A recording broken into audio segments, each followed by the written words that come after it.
The Trump administration has moved forward with a new plan that could reshape how long international students and certain other visa holders can stay in the United States.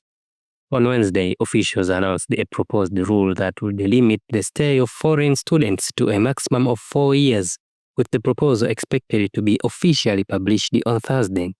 According to the Department of Homeland Security, this step is meant to prevent what they described as visa abuse and give the government more control in monitoring foreign nationals studying or working temporarily in the country.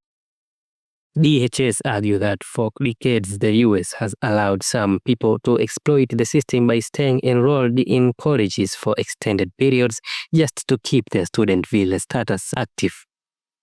Officials said this practice has created a risk to national security and has placed unnecessary costs on taxpayers.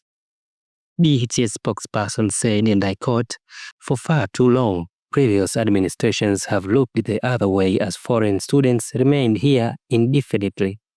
This proposed rule will finally close that loophole, ensuring students complete their studies within a clear timeframe and making it easier for government to properly oversee who is in the country." End of quote. Currently, under the rules set in 1978, foreign students with F visas are permitted to remain in the US for as long as they are enrolled as full-time students. This is known as staying for the duration of status. The new proposal will replace that system, setting a fixed time limit. Students could stay for the length of their academic program, but never more than 4 years. That means anyone pursuing additional studies beyond a bachelor's degree, such as master's or PhD, will need to apply for an extension or risk having to leave the country. The proposal does not only affect students. It also introduced limits for foreign journalists working in the US under the new rule. International reporters would initially be allowed to stay for 240 days, with the possibility of extending their stay for another 240 days, but no longer than the time needed to complete their assignments. DHS argued that requiring these extensions gives the government a chance to review each case more closely, tightening oversight and keeping track of those on temporary visas. Critics, however, warn that this change could damage America's role as a top destination for international education.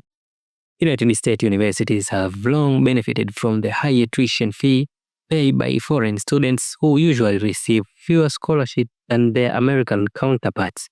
A drop in international enrollment could hurt colleges' revenue and even local economies that rely on student spending.